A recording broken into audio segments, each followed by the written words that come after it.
Love this beat. What's going on, everybody? Welcome to episode 6 of the Beyond Cinema podcast, presented by Neuway Media. My name is Brendan Grant. And I'm Chris Murray, joining you once again through the airwaves, the safe space to travel right now. The only safe space left. It's like the future. And we're joined by our very good friend of many years, Dave Zhou. Dave, say hi. What's going on, everybody? Thanks, Chris and Brendan, for having me. It's a pleasure to be on the show. Yeah, dude. Yeah, thanks for giving us a show to keep recording. Without guests, we wouldn't have a show. Anytime. We would just talk about video games. That's my forte. Okay, awesome. Dave, have you ever played Final Fantasy VII or the remake, or have you heard of it? Do you know anything about it? Unfortunately, I have. No, I've definitely heard of it, and my girlfriend used to play that game. I just never checked it out personally, unfortunately. Yeah, I never had checked it out either, but the only reason I know anything about it is because Chris is such a big fan. But yeah, the remake just came out like a couple weeks ago. This is your first entry into Final Fantasy, isn't it, Brendan? Mm-hmm. And I would say it's probably the best entry someone could have at this point, because there's so many Final Fantasies out there that it's like it's like intimidating for someone who didn't start playing the game 20 years ago, you know, to try to just start it. This is probably the best one to get in on, for sure. Yeah. Because it's like a little bit of the old with a little bit of the new. It's a nice mix. Do you guys play anything else? Like what other games do you guys play? And what kind of like system do you guys play it on? Like console, PC? Yeah, dude, I've been trying to get Chris into playing Horizon Zero Dawn for like a year now, over a year now. Hopefully you'll play it soon. I know. I'm very weird. I don't multitask games. I go in order, game to game to game. And PlayStation 4, and I have the Switch too. The Switch is like my mindless game, so I could just, if I want to play a game without it being story-based, I'll hop on the Switch, play some Smash. Oh, wow. I'm looking at this Horizon Zero Dawn game. It looks pretty awesome. Dude, like Horizon... a free-world, quest-based type of game? Horizon Zero Dawn is my favorite game of all time, dude. That's how good it is. I think it was 2015. When did it come out, Chris? Or was it after that? Yeah, it was after. It was after. I think it might have been 18. It might have been 18, dude. Time is flying, man. But yeah, it's so good, Dave. I don't know if you're really into like open world RPGs. No, I love that kind of stuff. It's kind of like GTA, right? February 2017. 2017. What was that, Dave? Is it kind of like the way the game is structured? They're kind of like GTA, free world roaming. You encounter different stuff, and then yeah, sort of. But unlike GTA, it's more of an RPG. So it's really like you're trying to build up your stats, and it's like quest based. Yeah. But okay, so it's kind of like what's a better example? Fallout. Yeah, exactly. Yeah, it's a lot closer to. It's more similar to Fallout. But what grasps me so much about it is just the storytelling, the world building of that game is so incredible and so detailed and so enthralling. Like just every aspect of the story is just like fantastical and wonderful and amazing. And you sort of piece together the history of what had happened to cause the world to be like this. Because it's like this crazy like sci-fi, but like post-apocalyptic kind of a thing. And they don't explain to you what happens before you start the game. And then you start the game and your character is slowly piecing the story together of like how the world got to be like how it is. So yeah, it's fantastic. And there's like giant robot dinosaurs that you fight, and the combat is like super smooth, and there's so many new weapons that you're constantly like upgrading. And I know, I feel like that's part of the main reason why those kind of games are so enjoyable, right? When you have a goal of trying to advance up your own stats, or you're trying to level up your weapons and to unlock new items, and it's just really satisfying to kind of like grind that stuff out. At least that's what I think is really rewarding when it comes to gaming. Yeah, exactly. That's exactly what it is. It's so good though. So yeah, I've been playing a lot of the new Call of Duty, Warzone. It's kind of like the battle royale. This is like Brendan's old forte, man. You've like gone dormant a little bit on that franchise. Very bit. I haven't bought a Call of Duty game in like 4 or 5 years. Me neither, because they ruined it after all the exosuits of the fancy weapons. It just got super. I call it a cluster F. I don't know if I can swear on this show, but yes, you can. It's a giant clusterfuck, and it was just so annoying. So I stopped, and then And then I just kind of started. I discovered PUBG, PlayerUnknown's Battleground. It's kind of like the first, Yeah. multiplayer, real world battlegrounds game, and that's what kind of steered me into PC gaming. Because before I had an Xbox for the longest time, from 360 to the Xbox One, and then discovered my friends kind of showed me the way that like PC is really the dominance in either Yeah. from video editing, photo editing to gaming. It's so much more powerful, and I never really connect the dots. So after the one summer, it was actually that summer where we went to go shoot the Beijinger Brengen. Oh, yeah, yeah. Yeah, I so remember coming over to your house around that time and you telling me about like showing me your computer setup and shit. yeah, I know, and I bought a PC as soon as I got back to Philly, and it's the best decision ever. And now, these days that we're all stuck at home, I'm pretty much sitting there in my chair in my gaming center, doing a little bit of work, editing some Mhm. stuff, and then mainly just hours and hours of gaming. That's awesome. This current game that I'm playing right now, it's kind of nerdy, but I find it just so satisfying because it's so as long as I remember I was a kid, right? My dream was to be an astronaut Mm. or work on NASA. And then obviously that didn't happen. But I've always been so fascinated with rocketry and astrology, astrophysics, and all that. And I've read so many books, watched all the movies out there and documentary. And this game, it's not so much of like an arcade style game where everything is very, very realistic. When I'm talking about realistic, is that Kerbal Space Program. It's a physics and science based game where you actually build and advance your space center, discovering new technologies and building your rocketry science. And you set up all these different missions for yourself, and everything. It's math. If you have the trajectory off, you will crash. You will kill your astronauts. So when It's like Sims for space. I know you have to calculate the exact numbers to put your ship into orbit, how long you burn, and What actually, game's this? it's called the Kerbal Space Program. It's $30 on Steam, Oh, and that's not bad. it's just so fast because even though all the names are made up, like the different rocket names, but the science and the physics and math are all the same. Mm-hmm. The Earth in the Kerbin world, it's a little bit smaller than Earth. Mm. And what's really interesting is that once you try to bring your space module back to Earth, you have to calculate to the dot how much time you have to do the retro burn to slow it down. If you go too fast, you'll skim off the face of the Earth and you'll just go straight to outer space. But if you go in too fast, you'll burn up and crash. So how do you find that sweet spot? It's a lot of trial and error. And I find that useful because I watch a lot of space movies, like from Apollo 13 to The First Man to Interstellar. And now rewatching those movies after playing this game for a while, everything just made a lot of sense. Just made a lot of sense, but the words and the abbreviation they use is like, I know what they're talking about. It makes a lot of sense now. So shout out to Kerbal Space Program.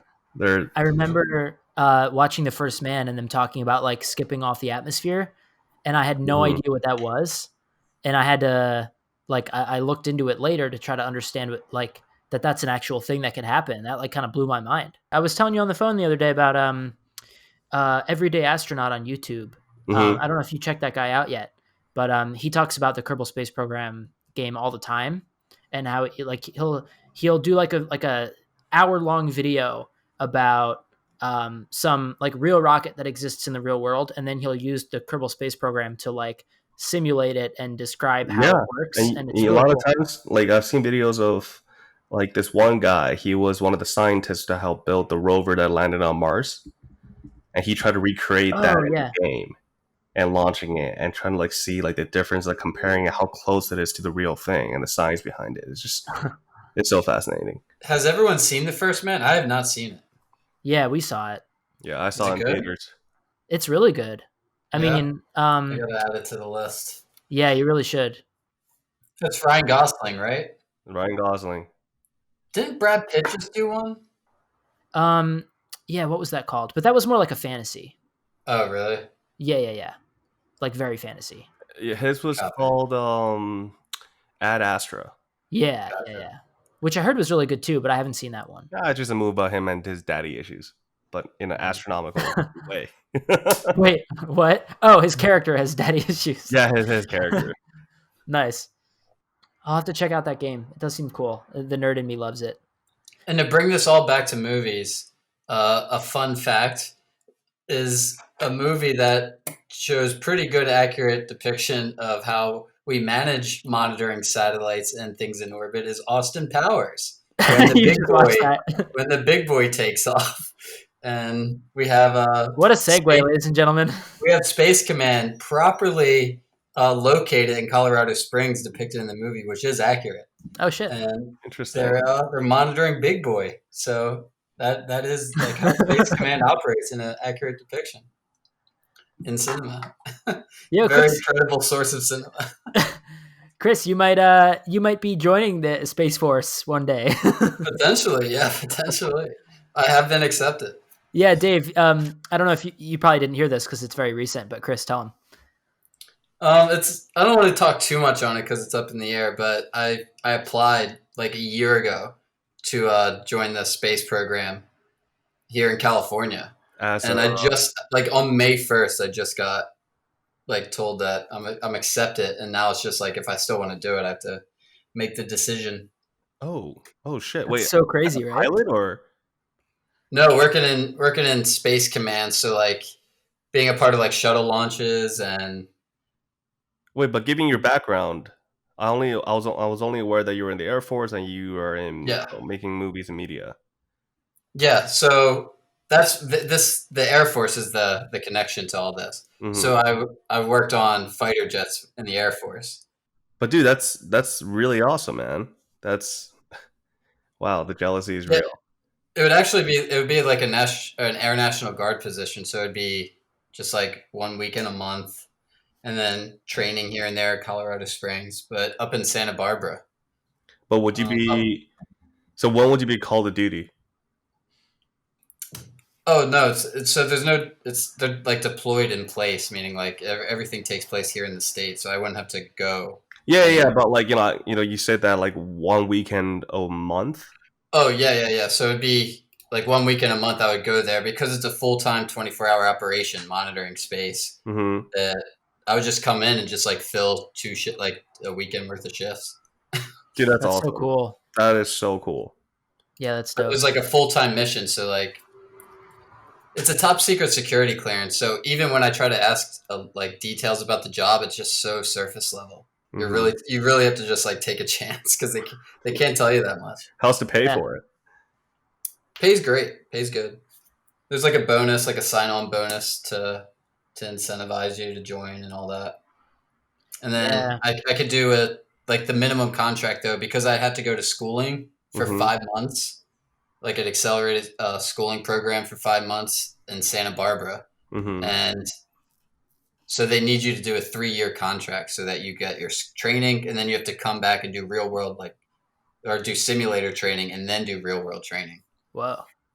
So it's like a lot of training, and then they don't want to put all that money into educating you, and then you just like leave right afterwards. Yeah, no, it makes sense. It makes sense. It's just like the ROTC program, you know. Yep. So I've been on 4 years. So I'd still be working in film like full time, still be doing Neuway full time, and then I would just be doing space as well, which is like quite a diversion. But how would that work out? Let's say you're pull on a feature for a month or two. Yeah, that's the weird thing. I don't know. It seems like usually, like in the past, you've been able to sort of negotiate with them, be like, "Look, this is what my personal life, the rest of my career is looking like. I need to take this week off, and I'll give you an extra week next month or whatever." Yeah, my previous unit was pretty flexible. It just depends. Like, yeah, I'm not sure how the space mission is. Like, they might be less lenient. They might be less manned. Yeah, let's tell NASA to wait on Chris for a week till he finishes. So it's something I'm toying with. I have to make a decision soon, very shortly. But you should, man. I say go for it, man. That just sounds amazing. It could just be 3 years of my life where I was a part of the space program, and that alone could be worth it, Yeah, even if it's only 3 years. Life is and short. It's not full time, but it might be like, I might not be able to, like, if the opportunity were to arise, like tie myself to like a long form TV show or anything like that. Mm-hmm. And it is a little different than like before, because before there was like the worry of having to deploy and be gone for like 6 months. Whereas for this, if it's just the security of knowing it's like 1 weekend a month or whatever. Yeah, the mission's here. Yeah, the consistency would be a little bit better. just because our resources and infrastructure's here. So Yeah. like the shuttle launches are taking place right here on the coast, so there's nowhere for me to go. Yeah, it's in space. It's like And there's then nowhere for on you to May have to. 22nd, SpaceX is launching the first manned mission No way, really? into the ISS. Yep. Whoa, That's awesome. that's May huge. 22nd. I was thinking that I was Are trying to they like find some people or drive like to see the launch. here? Oh, they're doing it up in Definitely. Vandenberg. Yep. So yeah, up in Santa Barbara. That's where I'd be stationed at. Yo, we should definitely do that. That's That would another be thing. Like if I'm working there, I'll get like front row to all those launches. That'd be great. Chris, yeah, have I you mean, ever seen? hopefully. it's so fascinating. You guys know how I've never seen one. it's almost been a decade since Yeah, since the U.S. launched a manned mission because after the retiring of the last space shuttle, they stopped yeah. doing that. So they partnered up with Russia. So everything is being all the American astronauts being launched up by the Soyuz program. See, what you guys aren't seeing is Tom Cruise is about to film a movie in space with NASA and SpaceX. Yo, Yep. I heard I about film that. movies, and I'm joining Space Force. I'm trying to shoot some movies in space. That's where I'm going with this. I'm Yeah. working on that damn film. Yeah, and like I was watching because you guys know Apollo 13 was shot in the mid 90s, 95, right? But with the Yeah, Wright and it Brothers looks films. amazing still. It does, It right? still And holds what's up. cool because back then, like the CG is not as sophisticated as nowadays. So when they're all floating in the command module and the lunar module, I'm just like, how the hell did they film it? So actually, what they did was they rented one of the NASA astronaut weightless training planes. So they'll Hmm. fly him up to like 40,000 feet and they'll nosedive down to 10,000 feet. It gives them about a leeway of 90 seconds of weight loss. So all those shots, they have to film Whoa, everything in 90-second intervals and I going had back no up and up idea. again. That's like intense. Yo, I Yeah, figured they were using they wires. built the interior shell, on par with the OG, the original command module from the Apollo program. They built that at scale inside this plane, and they would just have the cameraman holding this portable camera, just filming, and Dude, that's amazing. yeah, Oh, and they have to act while weightless. Like like because Tom Hanks was saying like he just feels like all this blood literally from his ass straight to his face. And they were saying that like people were puking throughout the things, and it was just they can only do like a couple hours a day. Yeah, I bet.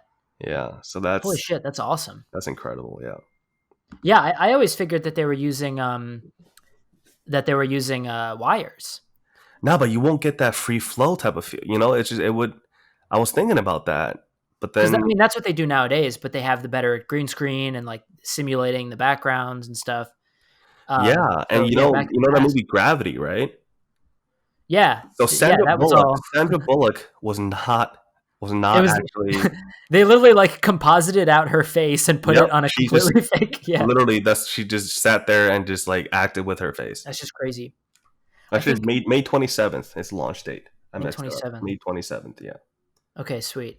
yeah, we may have a gig in Phoenix, which could be nice, Well, that's honestly. good. That's good. This is actually a good transition to my question for you guys. How's everybody doing? With incomes. Anybody got the stimulus check? Like, how's everybody? Like, how are people surviving during all Yeah. this? Well, I guess I'll go first because my story is the shortest. I got the stimulus check about a month ago, so that was good. But Mm-hmm. I haven't gotten any of the UI or the PUA because Chris and I are technically freelance, even though we just started Neuway Media. Mm-hmm. So I don't actually qualify for UI. Um, at this point, I'm not even expecting that I'm going to get the pandemic unemployment assistance either. But really, my only bad month was April. But because I had a little bit of work in March and I got the stimulus check that helped a little bit. The only month that I've really had no income in was April. And this month I've been doing some editing, so I've had some income. And Chris and I might have a gig at the end of the month. So income wise, I think we'll be fine. I'm not really expecting anything from the government at this point. Yeah, as far as me, no income since March. The last gig we did was in Santa Monica, and that was like March 15th or something, 14th. Mm-hmm. So since then, just been sheltered in place. I may be doing a feature in June, shark movie, but that's up in the air, gaffing it. and drone opping it. But that's up in the air. That's not confirmed. And then we have this unconfirmed gig in Arizona for a What's the shoot commercial for about? like 2 days. The commercial? I'm not exactly sure what it is yet. Yeah. It was more of an availability, but usually when we're asked about availability, it means like it's going to happen. So it was an availability request. And then once we said we were available, they said that they're going to get in contact with the client for us to have all the information and discuss everything about the shoot. So it's like so early in the process, like today early. Yeah. This is like an agency that we work with a lot. So they're sort of like a middleman between the client and the actual production. As I'm getting like slowly and slowly into the commercial world, it's just kind of realization it's the massive chunk of pie that the clients throw out and then gets sucked up a little bit by the middleman, and they outsource that shit. And then I go, right now I work with this company called No Office. It's a production service company, and based out of Finland originally. Now they have an office in LA, and I'm the producer for the team. And so, for example, we in late March, we were contacted by this production company. They were pretty much requesting us to do a game show sizzle / promo for the idea. It's not the actual game show. Just shoot like a flashy, fancy promo video for this game show. And the game show is somewhere between American Ninja Warrior meets Wipeout. Oh, this is what you were telling me about. Yeah. Yeah, it's really cool. I can't go into full details about it, but it's more of a family comedy than your super athletic, jacked up boys and girls, running crazy obstacle course. And not as intense and whack as Wipeout. So, we got content of that. And their first concern was they don't have a lot of money to shoot it, right? They want to build a course or, CGI a lot of things. And we looked at the budget. Pretty much they gave us $35,000. That's our control budget. For like one episode or for for a 2-minute video. Oh my gosh. Okay. Well, that's okay. We'll continue. Yeah. But then, we can't, we're not, this $35,000 is not our shooting budget because, company expenses and our own salaries. So we have a certain amount set, obviously less than $35K to film the actual thing. Mm-hmm. But my point is, this guy gave us this amount of money. Now that guy was contacted by a bigger agency. Now the main guy, who's like the executive producer who's putting up with the money, he gave the money to that agency, and that agency gave it to the other production company, and that production company brought it to us. Yeah, I see where this is going. I can only imagine, and everyone's screaming, "Oh, we don't have enough money! We don't have enough money!" And I'm just like, how much of the pie is left for us? Yeah, well, when we started filming this. So this is exactly one of the biggest reasons why Chris and I wanted to start Neuway Media, is because we were constantly dealing with the middleman and realizing how much money was being lost in production and realizing we could do it better by cutting that part of the production process out. Mm-hmm. We had this company up in, Yardley. Mm-hmm. We were working with this production company in Yardley back when we were still students, where the company would acquire a client or a project and then hire out me and Chris to go shoot it. And 50% of the budget would just go into paying the production company and not actually pay for the either Chris and I's rates or the actual like cost of the production. So just like out of right off the bat, 50% of the budget would just disappear. Yeah, it would just go in someone's pocket that did nothing for the production other than like have me and Brendan do the production. Yep. And you know what? There's no such, you can call it fair or not fair, but to be real, it's like that's how you do it. No, it's fair. Without the person pocketing the money, how are you going to make an income? And it's just a matter of it's when you get the structure of like hiring out people, right? Mm-hmm. That's when it starts to break down, is when you don't realize you hire a creative agency and that creative agency is actually hiring a production company who's hiring a director because they don't have any creative production experience. But if you come to us, you cut the middleman like think about it. It's not worth paying salary to get people to shoot this in house. It's Right. for like an ad agency's perspective, it's much more cost efficient. It's that wants to pick up the project to outsource Of it and course, gets a but they don't contract realize that what to do they're it. outsourcing, where their budget's like not actually being allocated correctly, because there's these like blanket companies that claim to be creative agencies that take work and then hire us creatives to make it, and they just get a paycheck, and they're just kind of like mediators. Of That's what we're course, saying. you know, a company at the end of the day, a company at this scale is just one for tax reasons, and two just to make you look good, make yourself look legit. It could be just one person running a website and call Yeah. themselves whatever. I mean, it's a way to You know, fuel and for it's, sure, but you know, it is. with us, it's like we're able to provide the gear. You know, a lot of the times we can get cheap rentals because we have a lot of connections with rental places. Like the value of the dollar can stretch with us. We already know how to produce it, and now we have more money in the pot because there's no middleman like sitting on this cash cow. You know. Yeah, but see, getting That is the declined hard is the part. hard part. And yeah, That is the hard part. So that's the reason why, you know, not everybody's doing it, because, you know, it's like, where do you find these products? Where do you find these fundings? Because, you know, if I'm someone that has a lot of money to blow a marketing campaign on a certain product, consumers products or whatever, you know, I would go for an ad agency, someone who's done this. They Yeah. can has a huge portfolio and a giant clientele base. So then, you know, what they do with it is out of my hands. But all I know is I'm paying this much, and the product I'm getting will be spectacular. So, Dave, this is a perfect segue into one of my questions I had for you. Uh-huh. Well, back when I first met you, and you were like an up and coming director, one of my like immediate impressions of you is how you were doing something no one else that I knew was doing, especially when it came to like students who are still in film school. Is you are somehow finding a way to like find clients on your own, whether it be with like just being talented at networking or just knowing the right people or being in the right time at the right place. But it seemed like always, for as long as I've known you, you've always been able to find your own projects instead of having to go through that middleman. Um, is that like an accurate representation of you? Like, is that not just my like how I see you, but like, is this something you think about?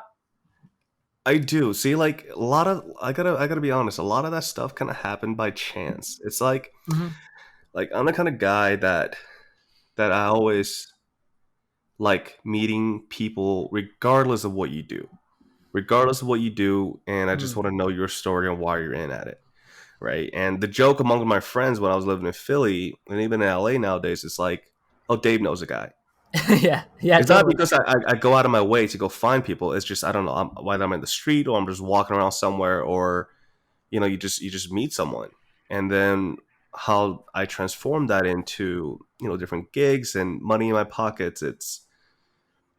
It's a lot of it's by chance. It's like, for example, somebody's telling me you know, they want to start up a cologne company, or they're working on something cool, or they think they're a musician or rapper, you know. And nowadays, digital marketing, content base with media, video, and all that, it's you know, it's pretty popular. Before, back in the day, when, you know, we live in a world where it's a lot bigger than it is nowadays, less with globalization, everything, it's a lot more expensive, a lot harder to break through. But nowadays, it's like, if you want to advertise yourself or anything, there's so many platforms to do it. You know, everything is Yeah. easier, it's more accessible. Before, if you want to get shoot a commercial, cool. Where are you going to see it? You're not going to see it anywhere except for TV. Like 15 years ago, when YouTube just came out, what do you do before that? Yeah. You It know, was like, you know, newspapers and television, exactly. the So now radio. there's more outlets, and more people are willing to spend a little bit of money to get their stuff out there. Yeah. So, you know, I lucked out with my landlord. I used to my landlord, you know, his name is Sean.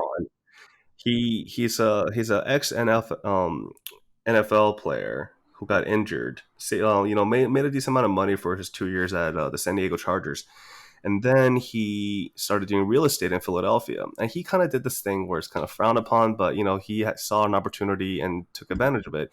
He pretty much started raising the rents. He pretty much predicted the next hottest real estate zone in Philadelphia, and that was around Temple University. Cheap real estate, North Philly housing, broken down, run down, and he pretty much started gentrification in that area. buying out properties from the city, raising up the rents, demolishing the houses, rebuilding. So that's all I knew with my landlord. And then after I started talking to him about, I'm a film major, he's like, "Yo, Dave, Big D, what do you think about this song?" I was like, "Oh, song's great. Sounds awesome." So he's like, "Yo, I wonder if we can make something out of it." Okay, let me make some music videos. So I'll listen to his songs. I don't really listen to rap music, so I kind of have to give him my best guess, right? So like, and he's the kind of guy that really, really loves himself, and he really takes care of himself. So through his music, I kind of pictured him into this leader symbol that kind of went on par with what he was trying to do in the community. He wanted to inspire people, be a mentor to people, and he tries to do that through his music.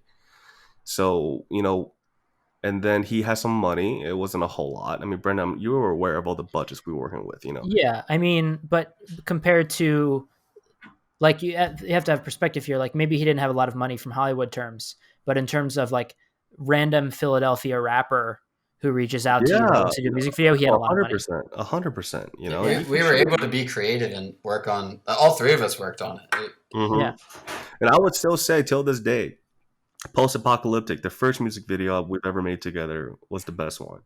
And we shot that whole thing in one day with no hiccups and only for $5,000.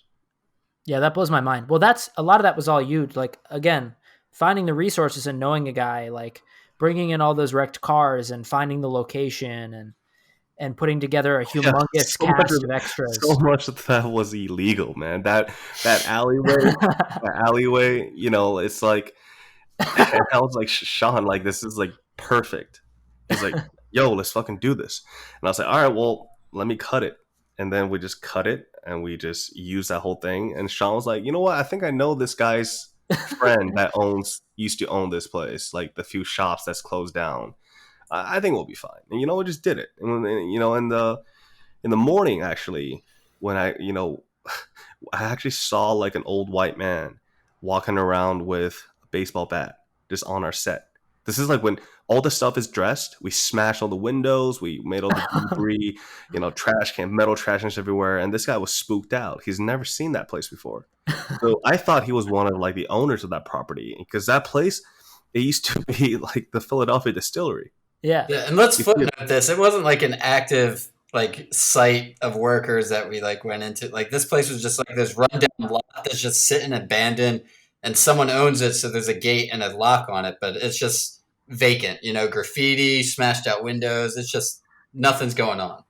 Yeah, and I went there, and I explained to him what we were doing. He's like, "Oh, wow, okay, so this is all fake." I was like, "Yeah," and he kind of just like chilled, and and this that happened right after I shot the condo where I met a lot of the extras. So I sent out a post on Backstage's, Craigslist, and volunteer work. And we got like 70 some people that day. And all the uniform I got was for free too. I just tipped the guy $300. He used to be the guy who got me all the uniforms. He was the prison CEO of what's that prison called? Northeast Philadelphia. Oh yeah. But it used to be a penitentiary, and they closed it down because of, like, Eastern State. No. More northeast. Northeast. Yeah, northeast. We've driven by 95. But anyways, it's really fascinating. We became friendly. I was a background PA on that shoot, and I was just talking to him. And on which shoot? Death House. Oh, Death House. Okay, so describe to the audience. So Death House, they call it the Expendables of horror. I'm sure everyone's aware of the cheap action flick, The Expendables. Mm-hmm. They pretty much got all the classic action icons and put it into an action movie. The reviews, I'm not the one to judge. I still liked it. But Death House is pretty much a psychological horror starring Kane Hodder. He played Jason his whole life, from Jason, Jason, the hockey mask guy with the machete. Yeah, damn. So I had him, Kane Hodder. And you had the guy who played Candyman. The budget was around $1 million, and everybody was paid dirt. Everybody was paid dirt on that movie, but somehow everybody love. I mean, it saved me. I actually I didn't get paid a dime in that movie, Wow. but it kind of just changed my life because when I was in film school, I got to be honest, I was a pretty shitty student. As I was telling Chris earlier, I edited everything on iMovie. I shot everything either on my phone or like a cheap Sony, like a handheld, like a mom and pop home camcorder. Yeah. Yeah. And I really had no idea what I was doing. And I thought I was gonna go back to China and work for my dad. So, but then I woke up one day. I was taking a shit in the toilet, and I looked at my email, and Jeff Rush, the parent and chair for the film school at Temple, sent out an email that this production is looking for interns. I was like, this could be fun. I signed up. First day, I was like, holy shit, this is awesome. This is awesome. Waking up at 4 o'clock in the morning, driving 20 miles north of Philadelphia into this grimy prison that's clearly contaminated with like asbestos and all sorts of chemicals that you're not allowed to use nowadays. And it's like, and I saw that's an opportunity. Like everyone's idea of awesome. Yeah, and then I kind of just started like that was my first day of film school. Being on that set, I call that the start of my film school because I didn't. I mean, it's not really the professor's fault. I couldn't grasp my attention to learning about all the different cameras. I don't know. I just wanted to be creative. Yeah, some people just aren't like classroom students. They just need to be out in the field actually doing. Yeah, and what happened was that I started skipping my classes. Yeah. Because it was every day, but then they only expected the kid to go when they don't have class. But I kind of just started skipping everything. And I kind of talked to my professors and I told them I'll show up on tests, I'll do all the work. And this is what I'm doing now. I think is really significant. It'll really benefit me. And all of them were like, it's okay. That's okay. Except my screenwriting professor that told me that the most I can get is a C-. And I was like, okay, that's fine. Yeah, fair enough. But yeah, I started doing that and I was so excited about everything and I didn't want to leave set because I felt like I was missing out or I was not learning enough. For example, if they made me to go out on a run to pick up some protein shakes for the actor. Right. Instead of going out and buying myself, I would just order it, get it delivered by Postmates or, Uber, like something. And so you could stay there. They thought that it was really weird. And I was just like, well, they got the muscle milk. They got the thing they needed. I just didn't want to take. I just wanted to use up every single time I can get watching the director, watching the actors, and just kind of observing everything that's going on. Even though I had nothing to do with me, I was kind of being a wallflower. Mm-hmm. And then people really liked me at the end, and the AD told me that they were going to fly me out to LA to be on the crew for the rest of the shoot, which is about 10 days long in the studio. And that's what happened. Awesome. They put me up in a hotel. And I was still not getting paid, but like the fact that I got flown out, they were put me up. Yeah, that's sick. Yeah, and they promoted me to key PA, so I got the LA unit credit as a key PA as my first credit on IMDb. Damn, dude. So that's where kind of everything happened, and then like from building a crew, I will hit up people from that shoot. I met a lot of Philly-based people who are all PAs, and I kind of just be like, hey, you could be a good second AD or something. Do this, do that. Right, yeah. And then kind of just man. There. The Postapocalyptic video was like the first video that Jenny Choi like really discovered like ADing and being like a key PA. That was like the first opportunity anyone had ever given her to do that. And that was like when she first discovered her passion was on your shoot. Yeah, that's amazing because she was still in school at the time. And I remember she reached out. She reached out to me. And I was just like, sure, more help the merrier. Like, I remember like we ended up having like 20 people as crew with half of them not paid, just solely volunteers. It was like, I think it's just, at the end of the day, like you have to have something like passion for something to make it work, like and I'm glad that a lot of people stood by me that time and did a lot of things for free, knowing that it would benefit them, just like how I saw Death House as an opportunity to benefit myself in the long run. Right. And and just kind of went from there. And it's been a journey. I wouldn't even say that long. It's been what I'm doing this for like almost 5 years now. But to sum things up, like I gotta be honest, Brandon. Like being in Philly, that small film circle, getting like a small commercial there, a music video there, it kind of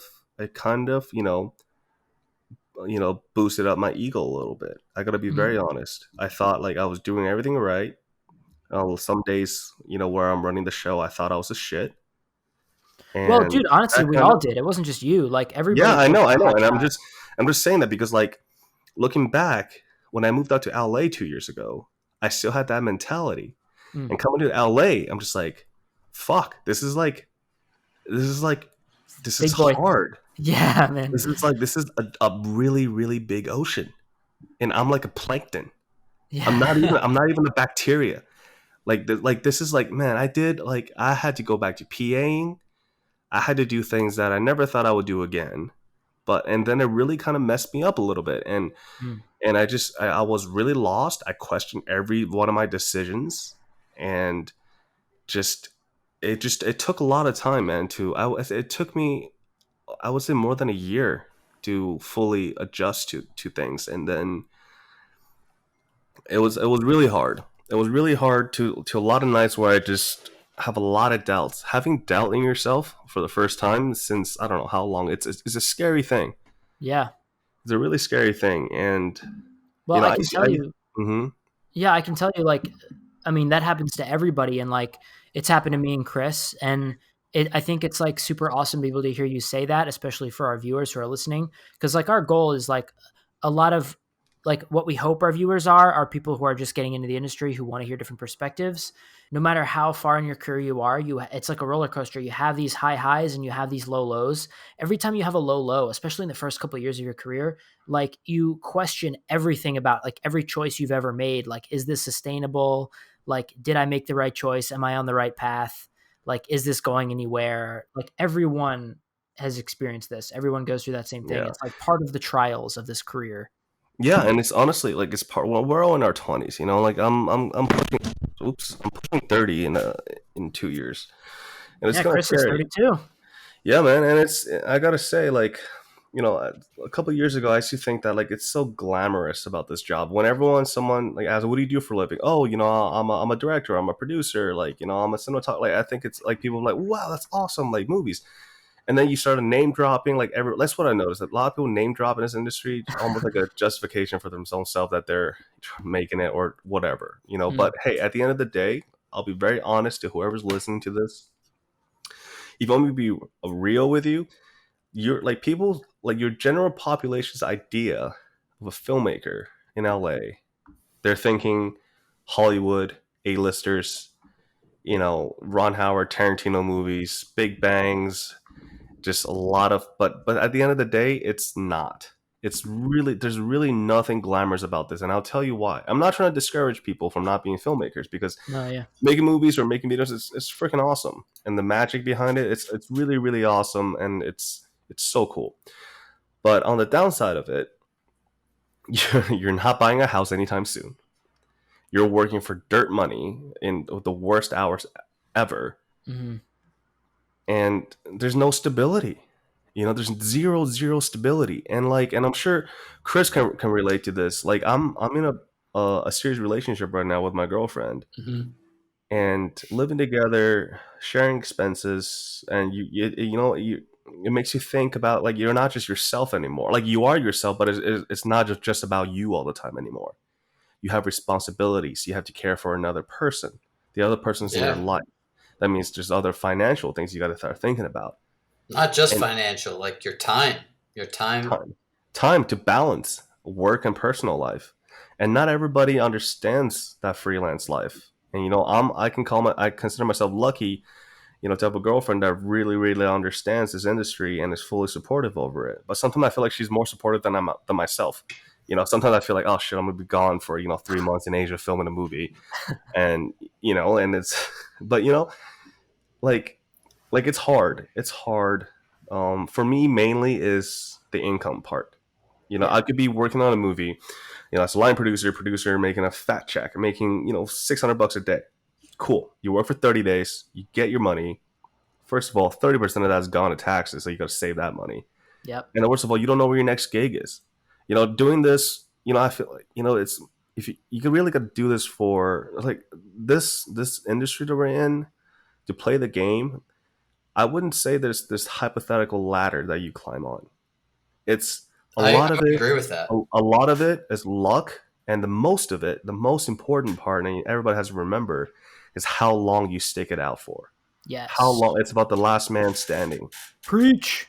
Like Yeah, this city, LA. Like I used to think that LA was so chill. Everyone just surfing, tanning, working out, smoking weed, playing sport, having fun, eating good food.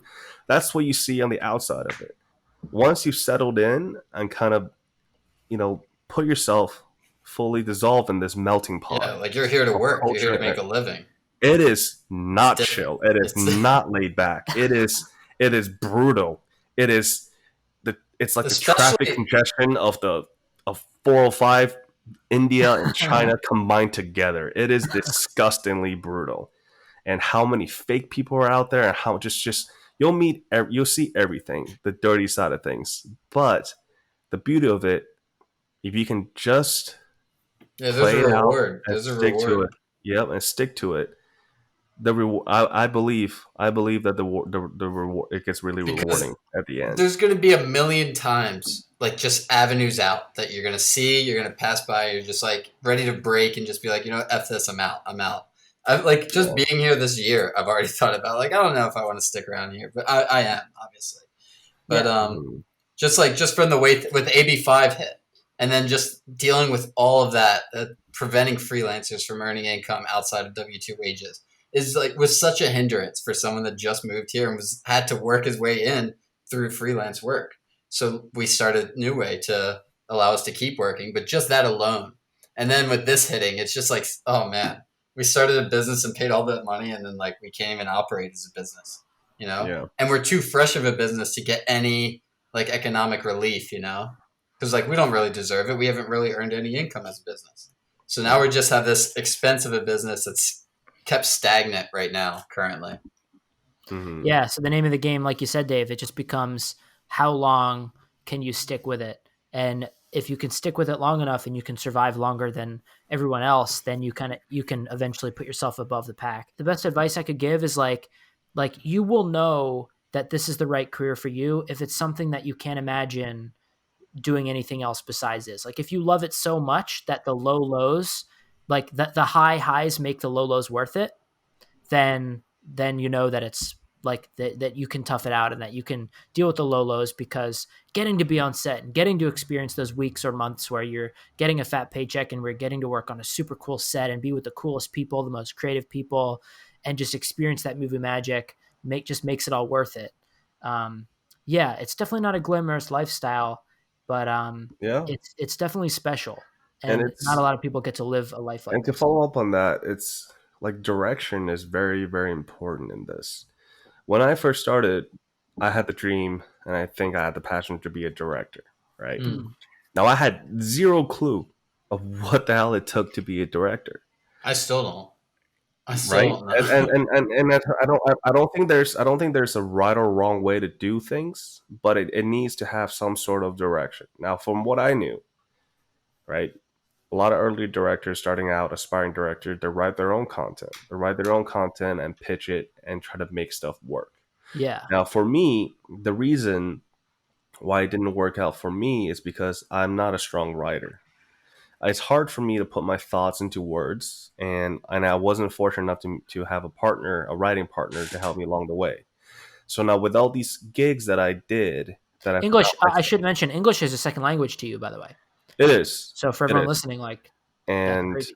it's not an excuse. My English is better than Chinese. My Chinese is it's gobshite. I'm fluent in speaking, but like I think in English, if that makes sense. Like I can have Mm. casual conversations in Chinese, but then if I have to go into depth about something, if I have to like, describe something or explain something or argue about something, I kind of stutter and I kind Mm. of process. It's slowly transforming over the years, Interesting. and but yeah, well, staring back to it, like all those gigs I found myself, I've realized that I'm producing it more than I'm directing it.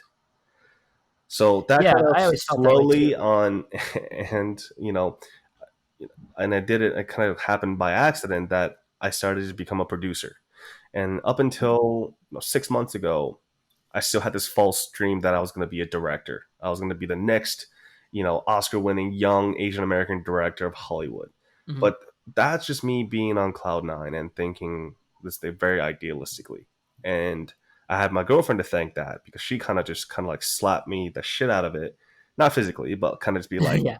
no, this is you don't have anything about the proper direction, how to get yourself there. You just have this idea, and that can't happen. So taking that into thought, I kind of took a step back, and you know what? I'm okay. I don't need to be a director. It's fun, and that can always come later. So what am I good at? What can I do to make a living for myself?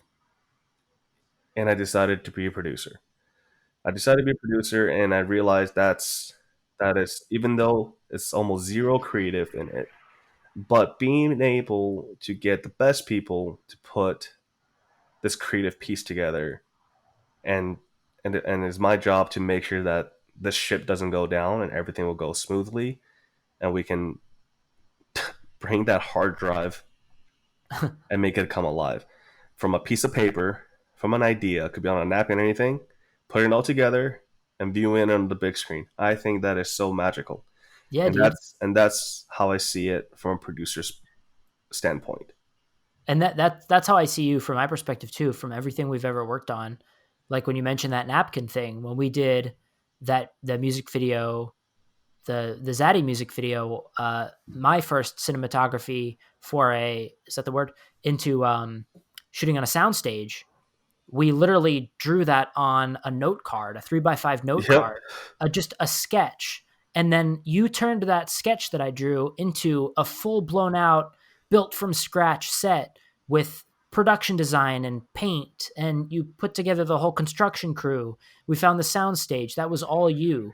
Like from the moment I met you, you've always been somebody who could put together the impossible and make it happen. And you say it's not creative, but in a way, like it's super creative. It's not just producer, it's also, I think, what you're really good at, if I might say, is like production design too. And you also have dabbled in production design as well. Yeah, I did my fair share. I thought it was fun. I was making more money doing that than PAing, and I always told myself, and I guess I kind of like I was a little naive about it. And I always thought, I mean, this is true. A good director. And this is when I wanted to be a director. Still, I thought a good director should know everything they need to know about art. An art Yeah. department is kind of like a department that everyone's kind of like, oh fuck, those guys are not important. Mostly like the G&E and the camera assistants. They usually say that about Don't art. tell Oh that my to god, dude. Coppola. Dude, the cinematographers know. The cinematography would be nothing without good production and art. Yeah, 100%. and I always thought doing more PD would help me as a director, where I was only getting art stuff. So then I kind of steered in a complete different direction, and I was lost. I was like, shit, should I be a PD? Is that what I want? No, it's just fun and the money's good. Mm-hmm. All right, so I'm gonna stop doing that. So I did. It was fun while I was lasted, and it was just a ton of fun. But what's really tricky about this is that passion and hobby, those two are very, very different. They sound similar. Like Right. I could have the passion for something, but at the end of the day, it kind of just seemed like a hobby, and that's kind of what I like the hole that I was digging myself into. I was doing it because it was fun, but that's not sustainable. Right. That's not Yeah, I've fallen into sustainable, the same hole, dude. And another thing is it's money. I'm always like battling myself with making money or Well, we live pursuing in my Los career. Angeles. It's not cheap. Like It's not. we It's have to not. battle Like for I'm money I'm paying to I'm pay paying a rent and flat then to rent. make a living. Yeah, I have zero savings. All my money goes to rent. My rent is $3,500, not including utilities. That's insane. That's But it's crazy. also Dude, okay, hold on. Everybody pause. Dave, reality check. My rent is actually what You have a it unique changed. situation. Let's My preface. my rent for the last 6 months, Dave, has been $560. That's not viable for his situation. I know, but yeah. No, I kind of did this for myself. Now I set the bar too high. I can't exactly be like, hey babe, let's go move. But yeah, she'll bro. still do Into it at a the end of the room day. in But like like, a 3-bedroom place with other roommates. Like Yeah. it's that's the tough thing with couples too. It's like now you have to live between each other. Like you don't get to have the luxury usually. I Yeah, mean, no, sure you I'm could, just being devil's advocate for a good laugh, but of course. anyway, yeah, no, continue. it's I think like it's worth it. Like it's yeah, it's hard. It's hard to pull. Like most of my money that I make every month goes to rent, Goes to and rent. like Yeah. right now I'm okay with it because it kind of reminds me of where I want to be at and without having to feel like shit every time that money goes, to rent. Just disappears. Yeah. But it's safe. It's healthy around here, and I just love it. It's I don't really spend money on traveling. I don't buy dumb shit. So it's kind of a trade off. I live a little better. Yeah, I live a little better, and the good thing is you have a nice view, don't you? I do. I see the coast and the ocean, and on a clear God. day, I could just see the Santa Monica Pier. Ugh, that's amazing. Hey, some people choose to buy Jordans every time they come out, and they wait in line and spend hundreds on that. And some people choose to live near the ocean. Wait, Chris. No judgment. Chris, can you talk to us about the "I Will Teach You to Be Rich" book by Ramit Sethi? And that book's awesome. The exact philosophy in that book that Dave is describing right now, or that you were describing. Like, some people like to go out to restaurants every single night, and then maybe they live in like a studio apartment. Like, or some people like to buy really expensive handbags, but maybe they eat ramen. Like, just because someone's spending their money in one way doesn't mean that they're like, it's not enough to judge, Everyone's lifestyle choices and what they want and what their value is like different, or what they value is different. So like you spend your money on what's important to you. Mm-hmm. Yeah. And for me, is to have a safe, comfortable living environment, and I think that's really healthy for mentally. It's home, of course, it makes sense. And another perk being part of this is that I am surrounded by wealthy, fit people that kind of reminds me of what I want to be one day. Dude, that's awesome, actually. And like people around here, there's only a handful of fast food restaurants. Mainly a lot of healthy places, a lot of gyms, and I live a 3-minute walk to Venice Beach. So like, oh my god, get people running there, and my girlfriend and I will go out for runs there. I should hit you up, because I do go to Venice like here and there. They're skating there, and it's just like now it's filled up with sand. Yo, Dave, did you go? Because Chris and I just went to Venice Beach to check out the bioluminescence. Did you see that? I haven't actually. Oh, dude, I don't know if it's still happening. It might be still happening this week, because I just went like a week ago. Have you heard about this? Yeah, I've seen a lot of videos on them, and I actually saw this person surfing in it at night. Yeah, it's amazing. It's spectacular. And I gotta say, another perk about living around here is a lot of like people in the same industry as us living around. For example, I was walking my dog one day, and I met this. Dude, I didn't know you had a dog. Yeah, it's actually my girlfriend's dog, and he's adorable. He's a little Chihuahua and Dachshund mix. Nice. Yeah, he's part wiener dog. Nice. Yeah, but with the personality of a Chihuahua. But anyways, I was walking my dog with a neighbor, and we started shooting. Cultural. Yeah, and I asked him what he did for a living. He told me he's a casting director. I was like, oh no way, that's cool. I looked him up. I was like, shit. He was a casting director for half of Tarantino's movie, and he did Green Book. Yo! Yeah. Wait, so Chris and I... Yeah, Chris. So we recently just shot not to hijack the story, just a quick side note. We recently just worked on this project where we filmed Sugar Ray and Sublime. And the AD for Tarantino was there, and we got to meet him and talk to him for a little bit. Dude. There's a lot of it. Hold on. Luck. We need to he recognized me somehow. It had to have been a mistake, but yeah, but we made the stupidest mistake that everybody needs to learn from. Yeah, hearing the story. 100%. Because it was a long day. But go ahead, you tell it. I can't even speak it. Yeah, no, it was a long day. We had just finished this like 12-hour day. Actually, we were contracted for 10 hours, and then it went over like 2 hours. And plus the drive. Our commute was like over 2 hours too. It was to Long Beach. Yeah, so and we're far from Long Beach. So we were just like tired as heck, and we had already like worked beyond our contract.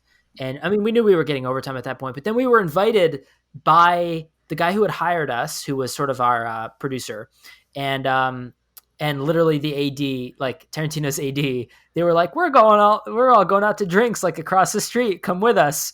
And Chris and I have no idea why, we were like, we're kind of tired. Like, we're going to head home, but you guys have fun. Like, we just worked. We still have to offload this footage. We got to unload all this gear. It's getting late. Yeah. Like, so narrow-minded. Like, and then like we got home like an hour later, and we were like, what did we just do? Oh man.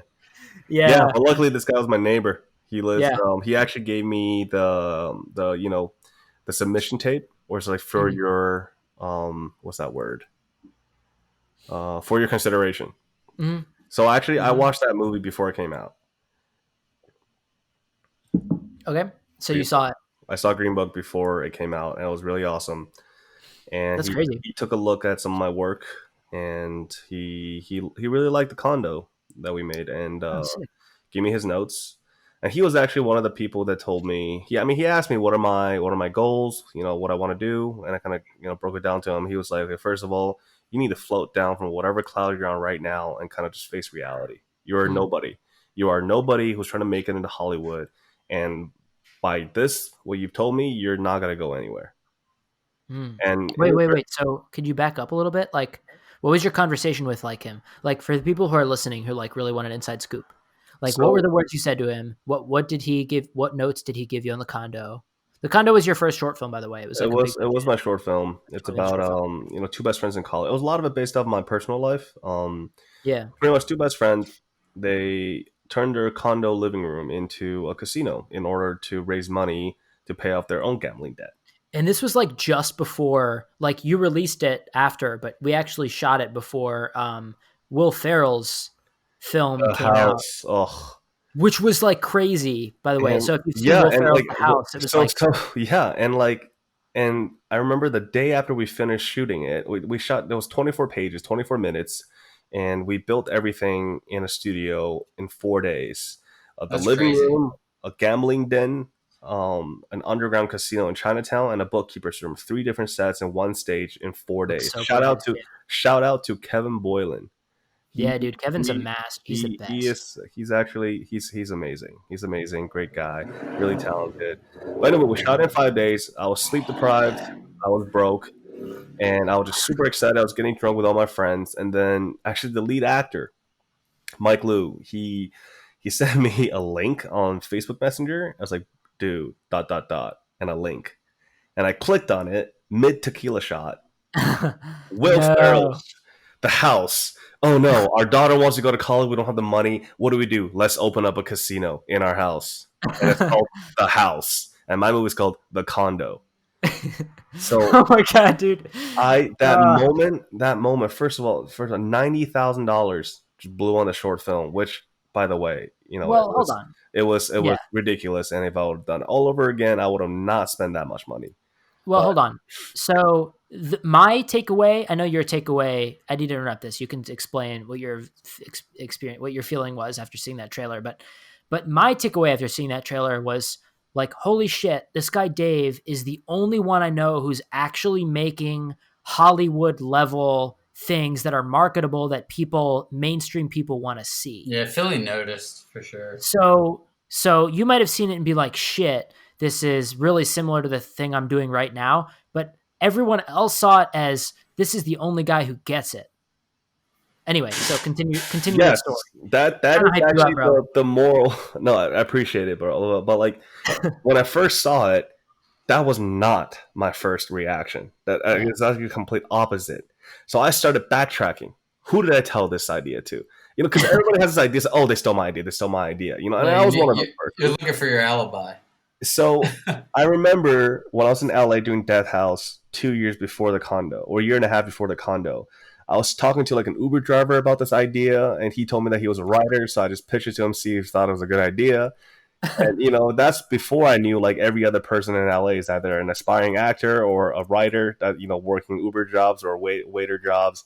And I just started blabbing my mouth, and I was just like, "Fuck, this guy definitely." His name was Ben. Ben, the Uber driver. He definitely stole the idea from me and sold it. Fuck, screw this guy. So because of that, I paid for IMDb Pro, $100 to dig into the house, Will Ferrell's production, and I found that there's actually a bit of a relief that the brothers who wrote 21 Jump Street for New Line Cinema, they sold their script about 6 years ago to New Line Cinema.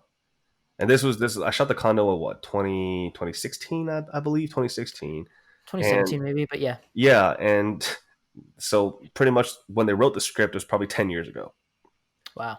So I was very upset. You know, what do? I call mommy. I call mom. Mm. Like, mom, I just made this movie. We spent a bunch of money, and Will Ferrell made a movie like it too. Fuck. And she was like, no, no, no. If you look at it, take a step back, just kind of take it as like, you're on the right track. You're making a same movie as somebody would do in Hollywood. Yeah, dude. So That's how we all saw take it. that as a blessing. Know that your ideas and your thoughts are the right track. I And, only see and that as validation. so yeah, I thought it was just my mom, trying to make me feel better, like all moms do. But after talking to some friends, some mentors, and I kind of realized, yeah, I guess that makes sense. And that game kind of gave me peace and gave me enough courage to finish the movie and put it through editing. So I went to LA. I brought my hard drives on a plane, not in my bags. I held it, Wow. and I spent some money on sound design, color correction, and I think it came out good, and it brought me to con. I submitted to the con short film corner that year, and I got in. I had to do the whole DCP package. That was a whole shebang, a ton of money spent on marketing it. And I went there. I self funded and went there myself, and got the pass. And I saw a lot of premieres, and it was a phenomenal experience.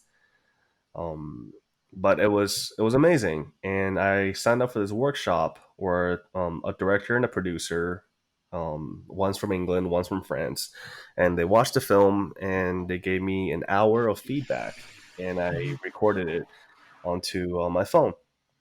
And pretty much what they didn't what the few things that they pointed out, which I found really interesting, was one, the for art they said chairs.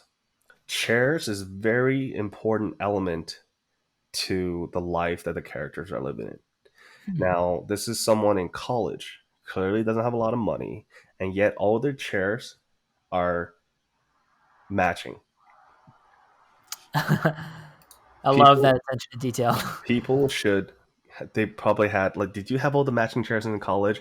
I was like, I didn't. We Mm. kind of just took, some chairs from here or there, Mm. and just kind of just, use a chair. You sit on it. It's not that bad for your back. It's fine.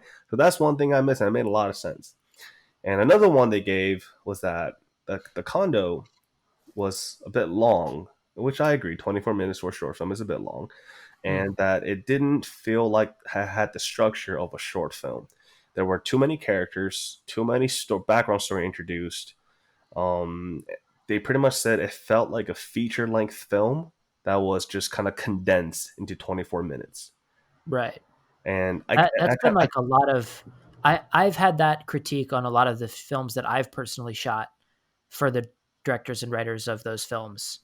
I've like there's been a lot of there's one that Chris and I are working on right now that I'm happy to say our very good friend Dan Foster. We're mhm. working on an awesome horror film, which is going to be really cool. We're really excited, but it's going to be like a 25-minute film. We were so And close to getting to shoot this thing, and then then the pandemic happened. But Yeah, yeah, it's yeah. like Like, I actually have the another story on the pandemic, how it kind of screwed my yeah. shoots together. But yeah, go ahead, finish. Yeah, but just the script for this horror film that we're excited to shoot. It's a 25-page script, and we're currently trying to work on seeing if we can slim it down a little bit to make it feel a little bit less like a feature. But yeah, the concept is like it feels like a feature film concept trying to cram it down into under a half hour. Yeah, And it's not the first time. But yeah, I feel like the perfect length for a festival short film is like around the 10 to 15 minute length. I would Um, even say shorter. I would say yeah, seven. possibly. Seven Yeah. is a good. But at the end of the day, I wrote the condo. In some sense, when they gave me that feedback, I was kind of a little happy about it because I did it intentionally. I didn't really want structure. I didn't really care much about it. I just wanted to tell a story, whether or not it's condensed or not. And I Mm, thought I did, and I gave. Um, but yeah, I wanted to do my ultimate goal at the time is that do this short, and hopefully I can show this to get funding for a feature length film. Um, but that never happened. I'm not saying it wouldn't. I tried. I wanted to do it half in China and a parts of it in the US. I wanted to, Mm. but then I kind of found out the censorship in China is kind of brutal. Like you're not allowed to film any kind of gang related stuff, casino related stuff, killing, murders, Oh, wow. without any kind of political spin off it. So like gambling in the capital Beijing illegally is a big taboo. It's a big no-no. It would be rejected from the film board that you would not be able to film it. Damn. But yeah, I mean, I can go on hours about how I'm very opposed with the Chinese film laws, but it's every country's different, and but yeah, I don't want to. But anyways, what was I gonna say?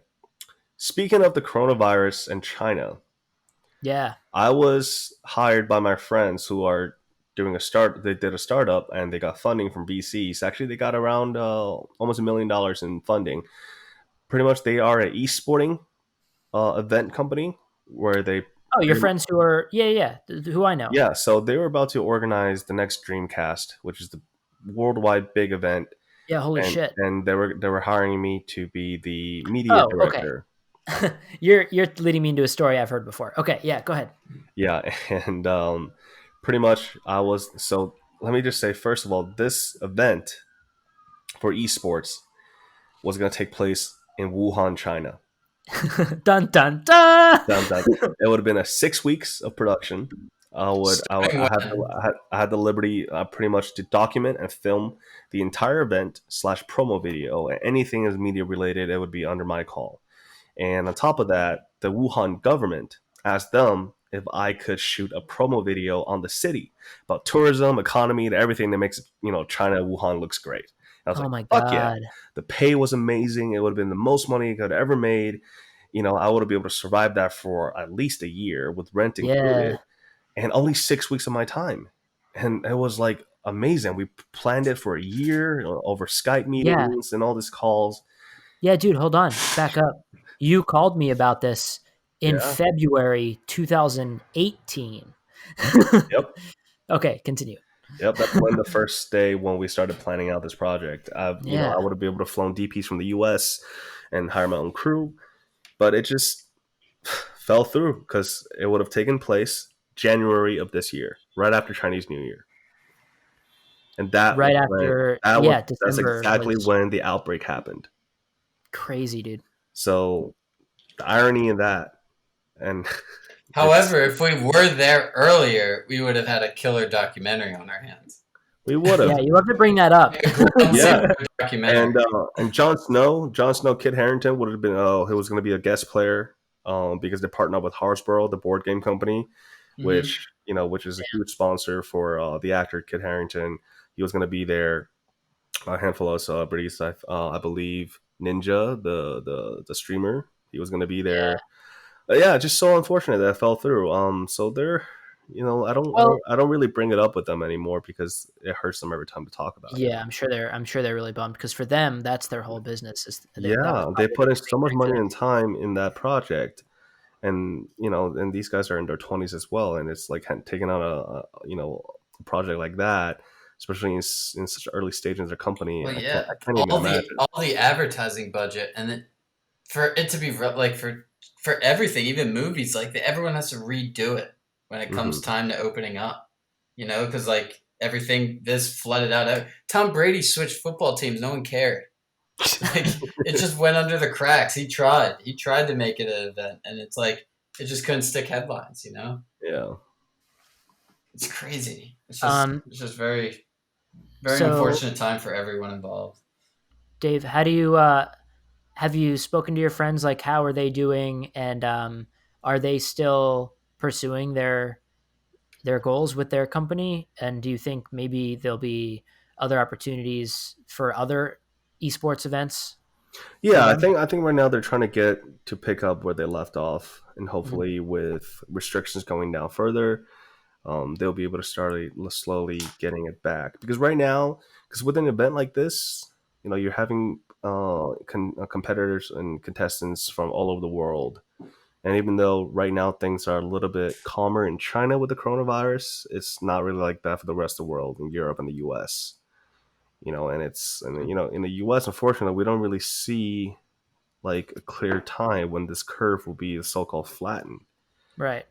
death rates are going on the same every single day, and it just, I don't know. It's a concern because like it's very up in the air. Yeah, like to like my thoughts are like, a country like America is supposed to be the greatest country in the world, and to me it is, because it's given me a life that I could never have dreamed of.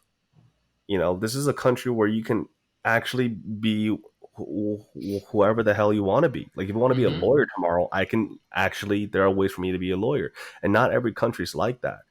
So with the love I have for this country, but seeing how this virus is being handled, it just really, really breaks my heart. But I don't want to get into politics. I can go on dates. We totally can. The beauty of this podcast is called Beyond Cinema. Did you guys hear that LA is going to have shelter in place till July?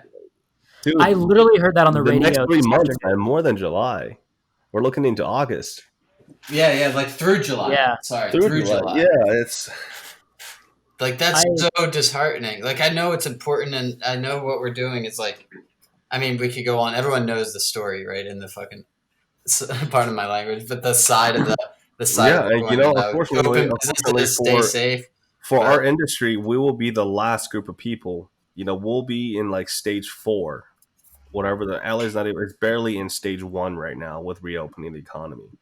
Not to mention, just like we had, because in the time to reinvent how sets work, like people have to put all this thought now of how to move forward with production, because movie sets are a lot of people in closed spaces often. I have no idea what's going to happen. Other states are just going to work, I guess. Yeah, and it's like, it really, really upsets me that, like what Cuomo said, the governor of New York, what could be worse than death? Nothing. If death is the end game, there's nothing beyond that. I get it. You can't feed your family, you can't go to work, but you're living, you're breathing. And I don't think anything is more important than be able to live a healthy life. Dave, but, it's this, like, one example, it's a coworker of mine. He posted an Instagram video of him going airsofting at an arena with 80 people. And I'm just like, whoa, dude, are you not worried? First of all, this place is operating illegally. It's like an invite-only list. No one can know. But the point is, he's like, well, dude, I am more afraid of my liberty in jeopardy with this tyrant of a governor telling us to stay home. I'm more scared of that than the coronavirus.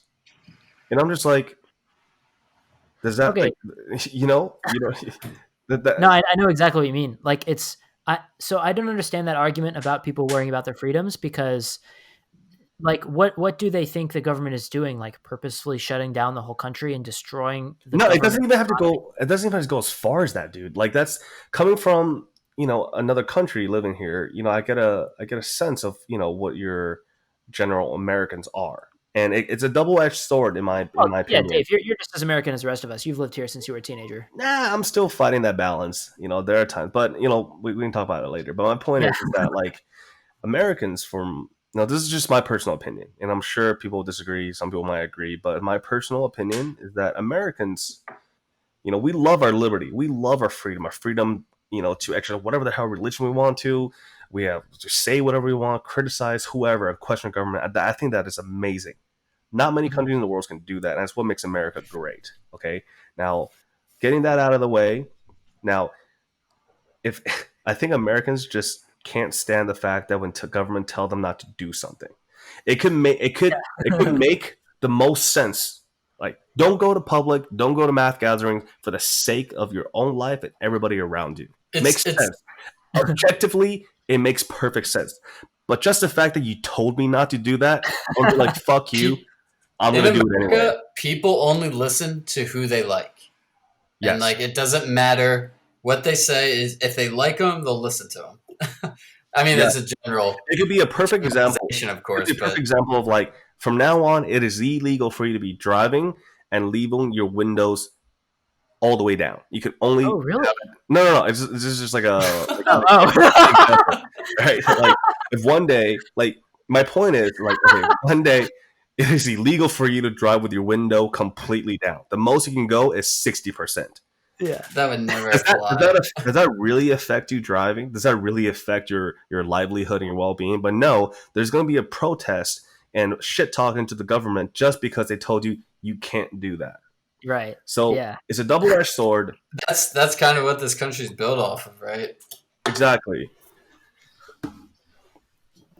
You know, and like some people So don't understand, like, why can't I go see my friends? Why can't I? People are like, it might be for the better, or it might be the whole reason why we separated and became our own nation to begin with. So like, yeah. And then there's people that were around back then. Remember, Do we stick to their rules? Do we yep. adjust them? I don't know. Like they made this core thing for a reason, but times have changed. But if we adjust them, do we become like everyone else? Like it's like a dance, right? Yeah, We're and too new of a nation. And this is me, a person that was born and raised in China, a one-party state that has absolute control over people's life. I would say indirectly, because it's not like we're locked up and we can't do shit. You can do shit, but government knows where you are, they track you, and they'll have laws, and you just can't do them anymore. And I'll give you coming from, like, okay, here's an example. Beijing, the country's capital. Traffic is disgusting. Okay, government, what are you going to do about it? Oh, we have an idea. This will work. So, on certain days, you are not allowed to drive, period, within the city limits. Like, let's say 40 miles around Beijing, you can't enter the city if you're driving. And let's say on Mondays, license plate number ending in 0 and 9, you can't leave. And, the list goes on from Monday to Friday. Saturday, Sunday, everyone's fair game. And the purpose of that, so we can have less traffic, less pollution, and supporting our public transportation economy. Makes sense. Oh, everyone in terms of, that makes sense. That makes sense. It's for the benefit of the people, the city, the environment. It sounds good. And plus we don't have a choice, so we're just gonna do it. Right. Another thing, like, coming out of a country like that, and you come to the U.S. and it's all about the choice. And it's all about the choice. And when the government tells you, like, you should stay home, you should not go outside because there's a virus that can kill you. Yes, that makes perfect sense. I will do that. And coming from China, you can't drive for traffic reasons. A lot of people were probably pissed off. Did it make sense? Kinda. But when the government, especially in the U.S., tell you to stay home for your own health, that you could die, that makes a lot of sense. And it still boggles my mind that how people are just so against that. And I get it. You want to work. There's no money. But what could be worse than losing your life? Yeah, it's almost like so the way I equate it, like the way I think about it, is like when you're a toddler, when you're in like third grade, or third grade isn't a toddler, when you're in like kindergarten and your teacher is trying to like teach you basic principles of like, be good to others, like do unto others as you would do unto yourself, and like don't lie and don't steal and blah blah blah. It's like, and your teachers and your parents, and you have all these people who are telling you what to do and giving you all these rules that you have to follow. It's almost like when you have a government who's telling all the people that there are these certain rules that you have to follow and there's these certain things you have to do. It's like when we're kids, we are better at following rules than when we grow up. It's like the same level of intervention that the government gives us as our parents gave us when we were kids, and we can't follow these rules. It's crazy. And I don't know. It's just such a different world, China and the U.S. And I think it's great though. Like like going to China, being in Beijing for a month with you was like such a cool experience, and getting to see different parts of the world and how different people live in different cultures and how different governments work. I just feel like it was really valuable, and I feel like more people need more perspective. I don't know where I'm going with that point, but yeah. And like, I try to be unbiased with China. As I just, I don't want to be caught up to one culture. I want to be able to accept all cultures and find the best of it, and kind of incorporate our own culture with it. And that's all. Exactly. And I think that's what the world is slowly getting into, because just social media and the whole globalization. The world is getting smaller and smaller by the day, and I think that's great. But everything comes with a cost, and it's hard, it's, but, at the end of the day, uh, the American way of life is definitely something I want to be a part of. Hence why I'm still here. How I got Yeah. my citizenship in 2016. And my Costco card. I never felt more American than getting my first Costco card last year. And I think it's great. It's really great, but it comes at a cost. And as long as everybody respect it and not abuse it, I think freedom is a great thing. But also could be scary, but it's a great thing. So before we start wrapping things up, we should all talk about like any cool things we're watching. Yes. So is it, anybody want to start? What's anybody watching right now? Yeah, Dave, shows you go or first. movies? It shows or movies, either. Anything that's our world of content that's gripping your attention. I would push for Contagion. I'm sure a lot of people have seen it. I have not. Dude, it is so on par with what we're living through right now, like to the dot. So is Like, this a movie or a show? a movie. It's about a virus that's from a bat and a pig. Adding it to the list. Originated in China. Whoa. Covered up originally. Downplayed by the World Health Organization and the U.S. What government. year is this? This was like, let me see. But hey, Chris, it doesn't matter, but it goes right on par as exactly what we're going through right now. It is so accurate that it's almost scary. 2011. Yeah, dude. Perfect. And Matt Damon, Kate Winslet, Lawrence Fishburne, dude, Gwyneth Paltrow. Sign me up. Sign me up at Matt Damon, honestly. Yeah, long live Matt Damon. But show wise, I watched Billions, Homeland, what's that show? Silicon Valley. But right now, I'm actually watching a CW show. Which one? The 100. I'm not aware of it. The 100. I'm neither. It is, long story short, is about a group, everyone's living in space in the near future. The Earth is inhabitable due to a nuclear war. And these kids who are actually criminals who are locked up in space, their sentence was to be floated down into a space module and down to Earth and see if the planet Earth is livable again. So if you can relate this to the New World back in the day when criminals in England and parts of Europe had the option of a death sentence or to get shipped off to the U.S., you pick. So kind of like have that kind of spin to it, and just their adventures in the New Earth and all the other problems they come up with. My girlfriend hates it, but I love it. Dude, anytime we get in a sci-fi talk, it just makes me like.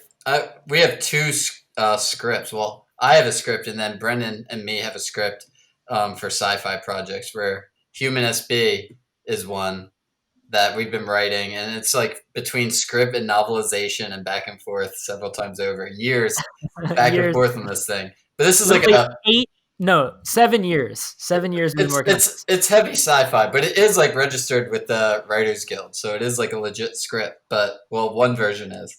But I have another script which is near future, and it's full on Occupy Mars, but not too far into it, and it starts getting into the politics of it.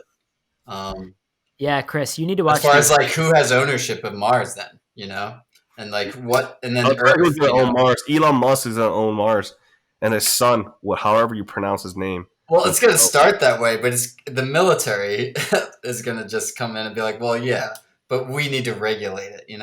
Government's gonna take control. Elon's not a government. Even if he lands there and claims Mars is his, they'll take it from him. The loophole is he's gonna be part of the government. Here's how you. It's starting to get that way. Trump just endorsed him for violating California laws because he just went back into production. He said he didn't care. He went back to production, and then Trump supported it. So, what's California going to do at this point? I have no idea. Yeah, Chris, you really need to watch The Expanse. I think you'd love it. It's a sci-fi show. I've heard good things about it. Okay. I've told you about it before when we've been talking about your Martian story. But it's just such good sci-fi. And the biggest thing that I love about it is how the space travel and the use of gravity and acceleration and deceleration with their spaceships and stuff, and orbiting planets and moons, and how they incorporate all the real physics into the narrative and how it actually influences the story and the combat and all that stuff is like super top notch. And it's like and done in a way that like sci-fi we haven't really seen before in sci-fi, which is really cool. Do you know what I'm realizing out of this podcast? Is that all three of us seem to have a high interest in space. You, me, and like me pursuing Space Force, you just having a general knowledge and interest constantly with space. And then Dave came into this conversation bringing space into the fold with the gaming and just wanting to talk about space. Maybe we should have like a side space podcast. Maybe if you wind up joining the Space Force. Last note on my end: the China is banned from the International Space Station since the get go. What? Oh, okay. But what is China? They got their own thing going on, though. They're good. They're fine. They're planning to go to the moon. They're the first one who landed a probe and a satellite on the far side of the moon. So that was pretty cool. And I mean, the whole reason the Space Force is existing is because of how well China's doing right now with the space program. I'm sure that's no, but like the problem is the only thing is that like China is known, openly and objectively to be the copycats of tech. Think about it. They have their own version of Facebook, Twitter, Instagram, everything, the whole shebang, whatever, and they make it better. That's the scary part. They'll take a copy and they'll make it better and more sophisticated than the original version. So they're worried simulation. They're worried that if China goes on, Chris, you are so into this simulation idea. Every time we talk about it, you bring it up. I feel like 3 or 4 times so far in the last 6 episodes. It's just a random Chris quote. ... Like a simulation. But yeah, sorry, overall, thank you guys for having me. This has been a great fun. I didn't think time could go faster than so. Yeah, we have fun on this podcast, man. You got to come back. Sweet, it would be a pleasure. Oh yeah, Dead to Me. Dead to Me is my show. Netflix. I watched Dead to Me in one sitting. Word. It's good. It's good. Christina Applegate, Lisa Cardinelli. Okay. All right. See you, Dave. Thank see you, Chris. guys.